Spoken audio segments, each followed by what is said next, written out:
তিন রকমের ধর্মের লোক বেশি আছে, খ্রিস্টান, ইসলাম আর হিন্দু। 100 জন খ্রিস্টানকে যদি একই প্রশ্ন করে তোদের ভগবানকে, একবারই বলবে আমাদের ভগবান ঈসা মসিহ, যিশু খ্রাইস্ট।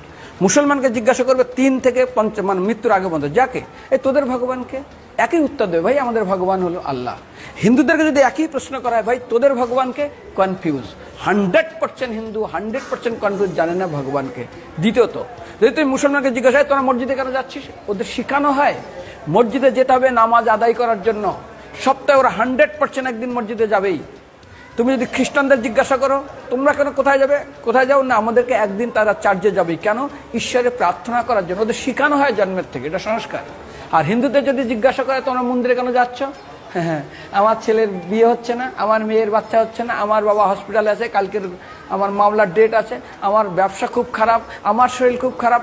99.99 হিন্দু জানে না মন্দিরে কেন আসা উচিত, তাদের ভগবানকে মৃত্যুর পরে কোথায় যাবে। মুসলমানকে জিজ্ঞাসা করবে মৃত্যুর পর কোথায় যাবে, বলবে ভাই নামাজ রোজা যদি না করি দোজকে যাব, অর্থাৎ নরকে যাব।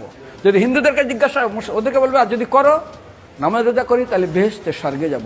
যদি খ্রিস্টানদেরকে জিজ্ঞাসা করো, এই তোমরা যদি আমরা ঈশ্বর আরাধনা করি হেল অর্থাৎ নরকে যাব।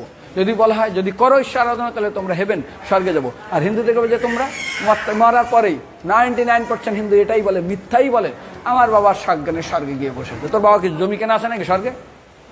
তোর বাবা জমি কেনা আছে যে তোর বাবা মরার পরে স্বর্গে গেছে হোয়াটসঅ্যাপ করে দেখি এই যে অ্যাটাচ বাথরুম টয়লেট আমি একদম ভালোভাবে পৌঁছে গেছে, তোর বাবা স্বর্গে গেছে জানিস তুই? আরে মৃত্যুর আগে এত কষ্ট পায়, এত কিছু করে, মারার পরে আমার বাবা স্বর্গে গেছে। আরে যখন পুলিশে কোনো কয়েদি কোনো অপরাধীকে ধরে 2-4 ডান্ডা মারে, তারপর থানায় গিয়ে আরো ট্রিটমেন্ট করে, তারপরে কোর্টে বিচারে, তারপর জেল খাটে, মৃত্যুর আগে এত কষ্ট করে আমরা মারা যাই, মারা পরে আমার বাবা স্বর্গে গিয়ে বসে আছে, ওর বাবার জন্য জমি কেনা আছে না, এরকম বলা যাবে না। এই জন্য আমাদের শাস্ত্র বলে পরলোকগত, স্বর্গীয় বলে না।